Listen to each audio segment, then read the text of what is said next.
question.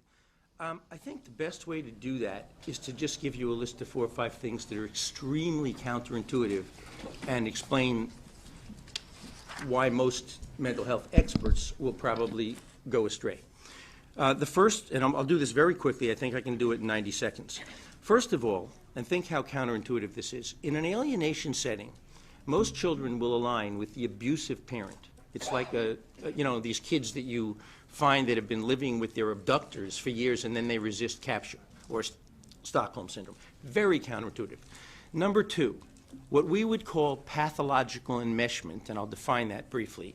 It means that the alienating parent has an unhealthy enmeshment with the child to the point where the child has lost his or her individuality. A severe erosion of critical reasoning skills, boundary violations, sleeping with the other parent, or at least doing the bidding of the other parent, inappropriate sharing of information, which all the lawyers have heard of. Pathological enmeshment is a very serious psychiatric problem. And to a non-expert, it looks exactly like a warm, close, loving, healthy relationship.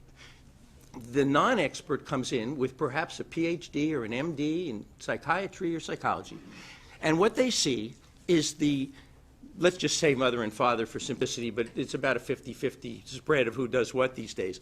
You know, the 2 little girls are tightly bound to the mother. Oh, I love you, I love you, I love you.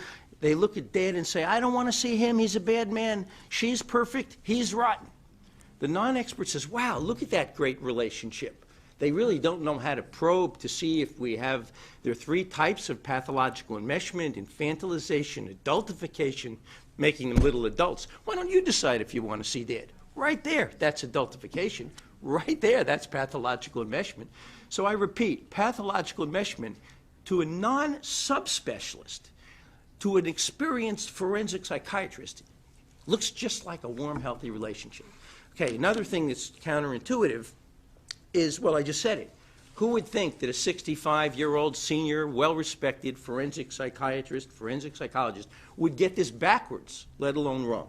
95% of the time, they will get it backwards because of the type of mistakes I've just mentioned.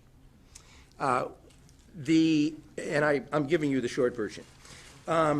This is even more so true, of course, of attorneys. If the psychiatrists and psychologists are getting it backwards 95% of the time, what chance does a non-clinician have, whether you